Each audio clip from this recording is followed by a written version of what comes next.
Salut à tout le monde et bienvenue sur ma chaîne, j'espère que vous allez bien. Aujourd'hui on se retrouve pour une nouvelle vidéo dans laquelle je vous présente comment je réalise mes beignets de mil.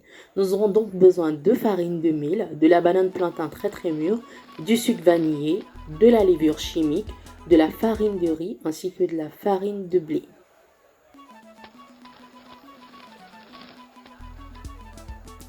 Dans un récipient, j'ai mis 5 cuillères à soupe de farine de riz auquel j'ai ajouté 25 centilitres d'eau et je remue bien le tout pour éviter d'avoir des grumeaux.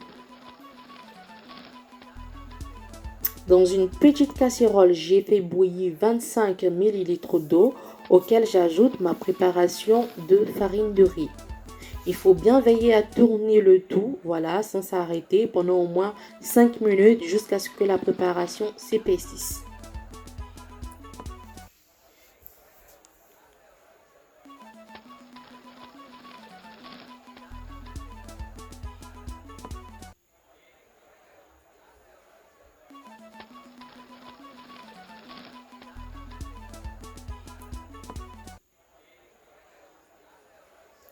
Donc, après avoir remué le tout, voici à quoi ressemble notre bouillie de riz. On va la laisser tiédir. Je profite de ce temps-là pour réaliser ma purée de banane plantain. Je vais le faire dans un mortier. Vous pouvez bien évidemment utiliser un mixeur. Dans un petit verre, j'ai mis l'équivalent de 2 cuillères à soupe d'eau.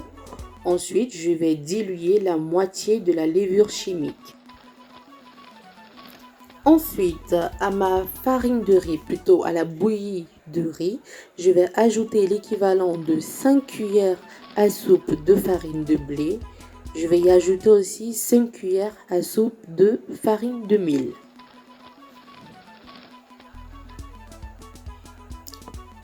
Vous pouvez mettre tous les ingrédients d'un seul coup. Je vais rajouter ensuite la moitié du sucre vanillé. Et j'avais oublié de mentionner qu'il nous fallait aussi du sucre. Du coup, je vais aussi rajouter à ma préparation 2 cuillères à soupe de sucre.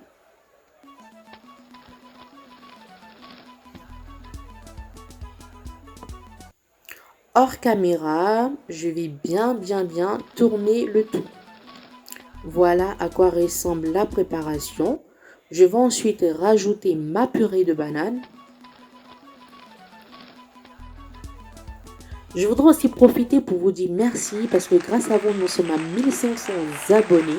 Pour les nouvelles personnes qui viennent d'arriver, n'hésitez surtout pas à vous abonner et partager mon contenu. Alors, pour revenir à ce qu'on disait, notre préparation.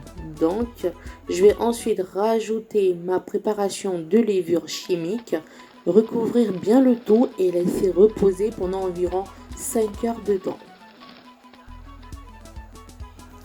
Voici à quoi ma pâte ressemble, elle a quasiment triplé de volume. On peut ensuite passer à la friture.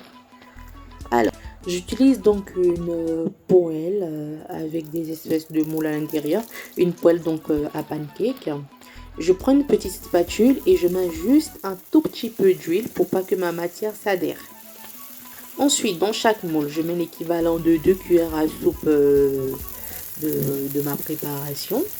Et une fois que je retourne, voilà, comme là vous pouvez constater sur la vidéo, quand vous retournez vos beignets, il faut y rajouter encore un tout petit peu d'huile pour que la seconde partie puisse cuire.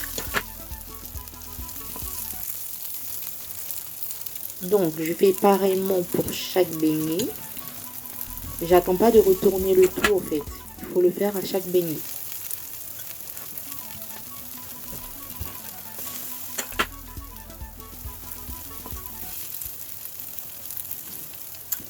Avouez que là, à ce niveau, ça vous met bien de l'eau à la bouche. Vous pouvez manger vos beignets de gnomi avec du lait en liquide ou encore du lait en poudre. Pour ma part, je suis plutôt pour les deux. Lait en poudre et lait liquide. Comme on le dit, c'est gnomi et lait qui est bon. C'est gnomi et lait qui est bon.